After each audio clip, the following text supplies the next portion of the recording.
Do you remember 9/11? Yes, I do. Can you explain to me what happened? I went to work that day and at Gateway, and I just, there was an announcement. I was like, what'd they say? What'd they say? And I was asking what they heard. What was it? And they were like, look at the TV. And I was like, oh my gosh.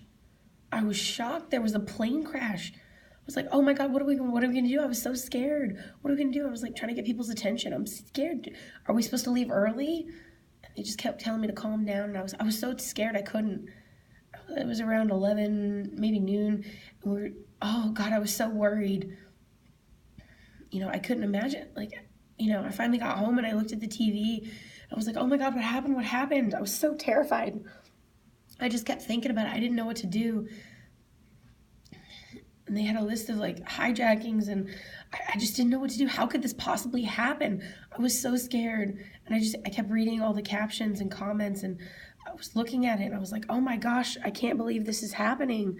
What am I supposed to do? I'm heartbroken. I couldn't believe it. So as time passed, there was a second one, a second event in Chicago. And, it happened again. I was so scared. What am I supposed to do? They just kept telling me to calm down, calm down. I was crying in tears.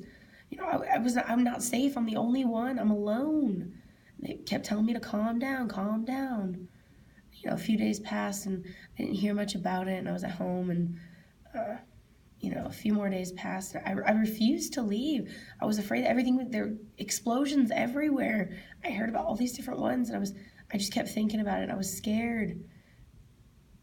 And, all these comments, there was the president, and, they were searching and searching, and they couldn't find him.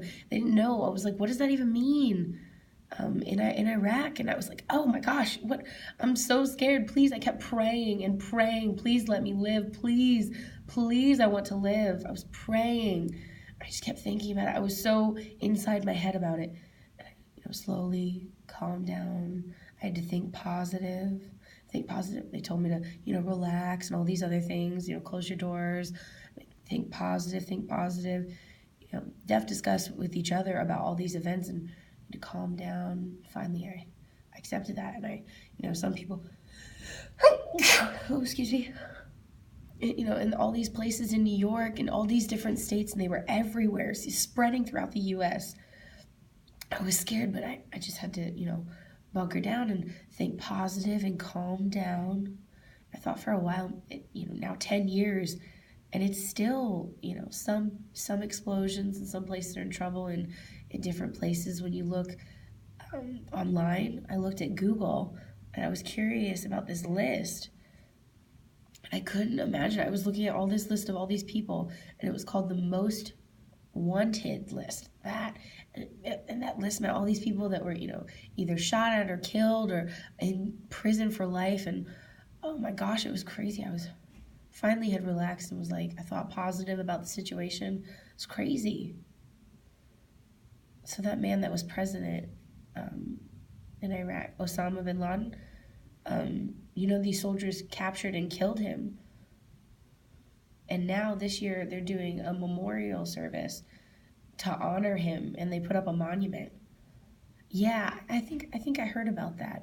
It was super expensive. They owed a lot of money and got a lot of help.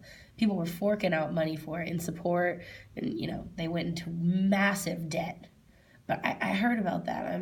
That's good for them. But, first we have, President Clinton, he originally tried to bomb them, but and capture him. But, we're all excited that, he's dead. But, that man, Osama bin Laden, it's like, goodbye. And, there's support for soldiers. And still, I understand it's sad. But, they paid a lot of money. I heard Obama, discussing it. Thank you for sharing with us. Thank you so much.